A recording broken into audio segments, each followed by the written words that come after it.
Pete, good to see you. Today we are going to talk through 3 RMD strategies to reduce your tax burden in retirement.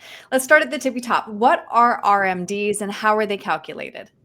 Yes. Hi, Aaron. Yes. Required minimum distributions. If you've contributed in the years past to your 401k, IRAs, or maybe your 403b, a required minimum distribution is the minimum amount you have to take once you reach an attained age.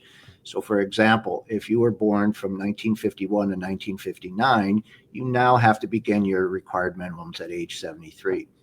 If you're born after 1960, you have to start your required minimums at age 75.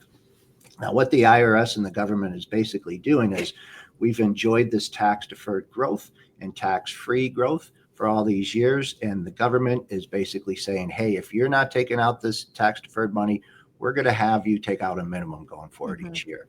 How they're calculated is at the end of, for example, you look at your IRA balance at the end of 2024, and let's say you're blessed and you have $1 million in your IRA.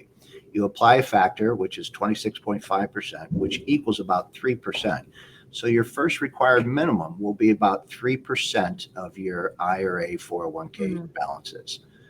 And that's basically what they're saying is we've given you this tax deferred growth. Now we want to tax that. Yeah. Okay. And I know that you work really hard to make sure your clients take those RMDs when they need to, because if you miss it, it is a stiff penalty. Yeah, absolutely. The penalty used to be 50% of the amount that you're supposed to take out. So it's very serious. Now they've cut it down to 25%. I've had clients in the past miss an RMD. We've taken 2 in that 1 year once discovered, and we fill out a form in your tax return. In the past, the IRS has waived that penalty. So hopefully they'll continue that practice going forward. But the best thing to do is to set up your required minimums each year automatically so you don't forget. All right, so now let's get into those strategies. The first would be to take those distributions from your account before they're even required, as soon as you're able, which would be at age 59 and a half. Yeah, after 59 and a half, we're able to take out of our tax deferred accounts without the 10% penalty. Yeah. Now, if you're still working, it's not a good idea to take out of your IRA. But once you stop working, that's when we get busy with our clients. We're filling up the tax bracket with IRA withdrawals on a minimum. If you think taxes are going to go up in the future, the best thing you could do is try to lower your IRA balance each year before you're required to take it out. So that way, maybe you're not going to be pushed into a higher tax bracket with those RMDs when you lower that balance of your IRAs. And the next strategy, something you and I have talked about often, Roth Conversions. Oh, yes, our favorite, Roth Conversions. We know that this is the best way to get that tax burden put away. So if you think that there's a good chance that our government is going to raise the taxes going forward, and you want to get that burden taken care of and then leave money tax-free to your kids, Roth Conversions are the way to do it. Now, some people just fill the bracket. We have clients that we work with that strongly believe they want to get that tax burden out of the way for themselves and their children. Yeah. And we're putting together a 3 to 5 year plan, depending on the amount of their IRAs, to convert them all, basically, to get that tax burden away. And you can gift that tax-free asset to your children, which get 10 years of tax-free growth after you pass. So it's a great way to to send tax-free money to your children. It really is, yeah.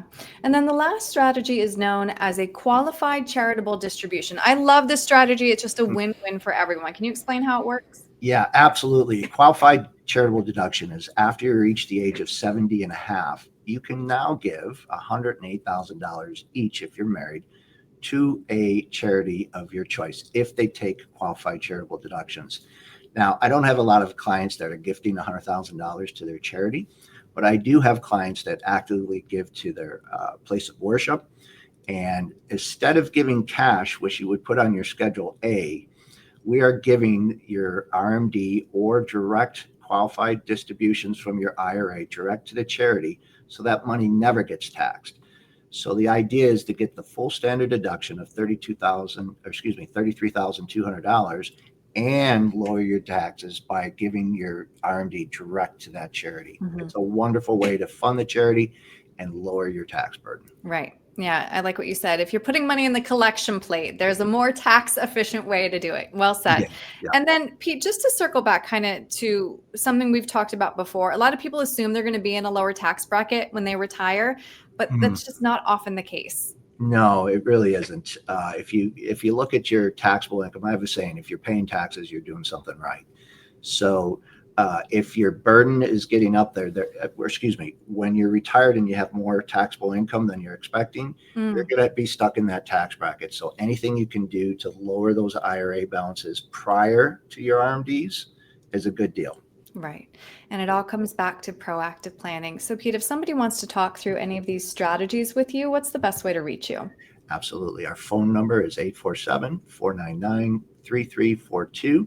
Give us a call. We'll be glad to help with you. All right, Pete, thank you so much for your time today. I really appreciate it. Thanks, Aaron. Bye-bye.